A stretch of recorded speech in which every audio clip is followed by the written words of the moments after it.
18-year-olds to settle down.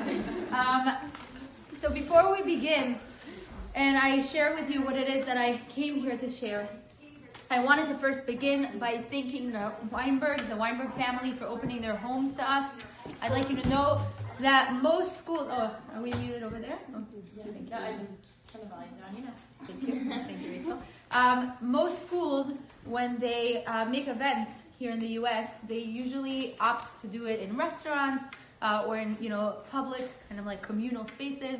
And we, from day one, have always done this event in the Weinberg's home every single year. And the reason why is because I think it is a real reflection of our identity as a school. We are a family. We feel like a family. The Weinbergs have shared their daughters with us, so we feel very, very connected to them. Zahava, the Weinberg's daughter, who went to Talmud Devorah, Shana and Shana by what year? 2017-18. Yeah. 2017-18, it feels like yesterday. And is in touch with us daily. She actually got married, 3 weeks ago?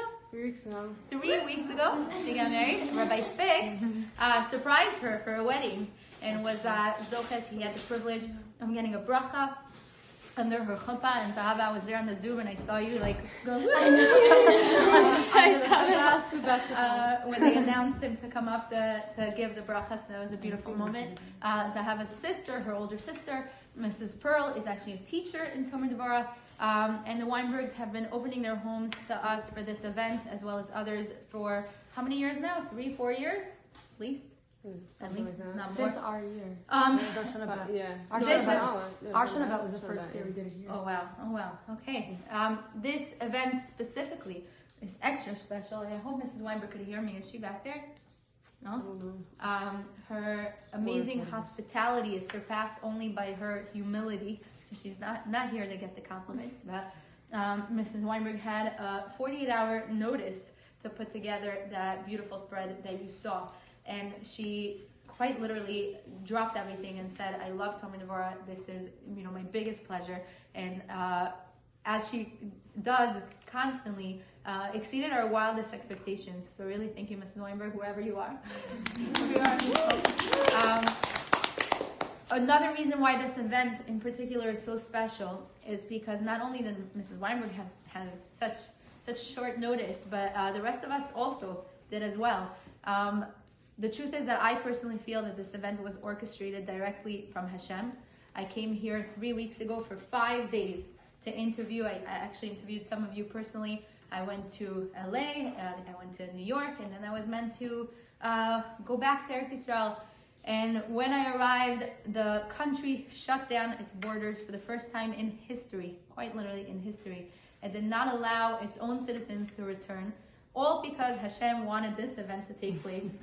And tomorrow morning, Eretz Hashem, I'm going to be boarding a flight back to Eretz Yisrael, and I feel like a small pawn in this amazing game that was really meant to bring us all into this room together. I told the girls on the Zoom back there, hi, on the Zoom, I told them that I really feel that there's a reason why every single one of you had to kind of cross paths with the other at this specific point of your journey. This is something that I've always felt about the seminary year. It is actually an amazing thought to think that some of you who are meeting here for the first time might end up as lifelong friends. You might end up at each other's weddings. You might end up, being part of each other's journey for many, many years to come. And who knows, it really might be today that would be the starting point of all of that. I'll also share with you that this trip, this interview trip, was especially bittersweet for me, and I'll tell you why.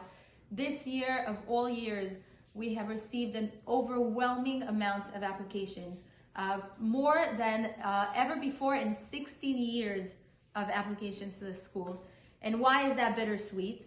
Well, the sweet part is obvious. It was a big privilege to meet so many amazing young women such as yourselves, and to see up close the determination, the drive, the ambition, the desire. It's something that's constantly inspiring me.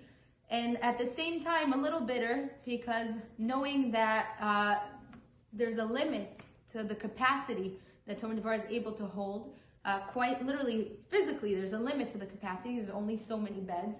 And, walking away from interviews, asking myself if this amazing young woman that I just had the privilege of speaking to for 30 minutes, 45 minutes, will end up getting a bed, quite literally. So I hope and I encourage you all to really, really take advantage and take whatever steps necessary to ensure that you will be continuing with us, into the seminary year.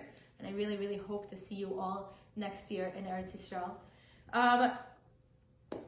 Let's try to zoom out for a second. Let's try to just zoom out and ask ourselves, why are you here? Okay? So I'm sure it's not for the sushi, right? Or for the amazing entertainment, right? There's a real deep reason why we're all here. So through my many travels, especially over the past few weeks, going through different airports around the world, I always have the same thought, which is that airports everywhere are built